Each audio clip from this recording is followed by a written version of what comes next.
Uobičajeno je da vas na ovaj dan podsjetim na sve ono što je obilježilo prethodnu godinu i da pohvalim ažurnost i rad općinske uprave na realizaciji projekata, posebno onih infrastrukturnih.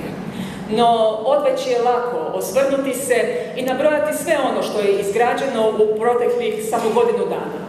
Primjerice, od rekonstrukcije i uređenja parka kod Plave terase i šetališta Antuna Koste u Njivicama, do rekonstrukcije vodovodne mreže u oba mjesta i modernizacije javne rasvjete u Omišlju.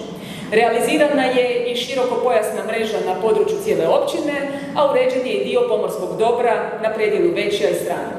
Pripremljeno je i niz projekata za koje čekamo građevinsku dozvolu.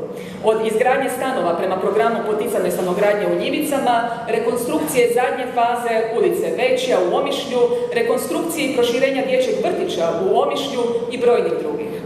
Izvedeno je tijekom godine i niz manjih radova na komunalnoj infrastrukturi pojedinačnih vrijednosti do 100.000 eura, a brojni su projekti prijavljeni na natječaje iz EU fondova. U posljednjih godinu dana, unatoč našoj vrlo visokoj razvijenosti, ishodili smo financijska sredstva iz vanjskih izvora u visini 1,5 godišnjih troškova plaća svih djelatnika općine, što je potpuno proračunsko rasterećenje od troškova njihova rada. Od građevinskih, međutim, puno su nam važnija ulaganja u ljude. Obrazovanje i jednake šanse za uspjeh svih stanovnika bile su i ostala naša najvažnija misija. Zbog toga u odgoj i obrazovanje dajemo sve.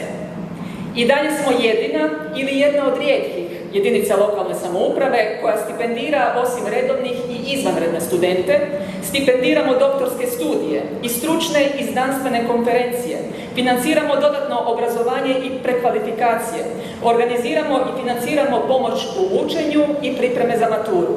Potičemo i financiramo sudjelovanja i mentorstvo na školskim natjecanjima, rasterećujemo roditeljske budžete troškova prijevoza, ma na kojoj lokaciji studenti studirali. Ustrajat ćemo u tome jer želimo ostati općina obrazovanih i slobodoumnih ljudi koji stoje iza onoga u što vjeruju pa čak i kada stoje sami. Ovakav stav jedan je od razloga zbog kojih se ljudi u Omišalj doseljavaju.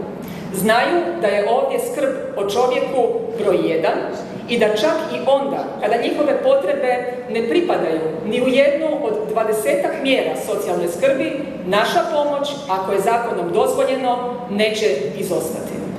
A sve to činimo jer smo svjesni da je Omišalj i Njivice rasadnik prekrasnih ljudi koji svojim radom i uspjesima promiču naše bogatstvo.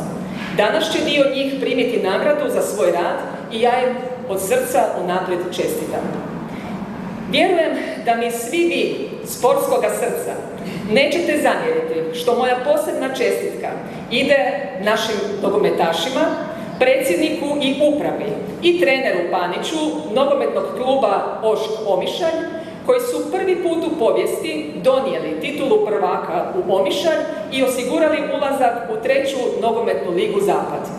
Upornost, dobra igra i prije svega veliko srce zaslužuju da i mi ovdje prisutni zaplješćemo našem šampionu.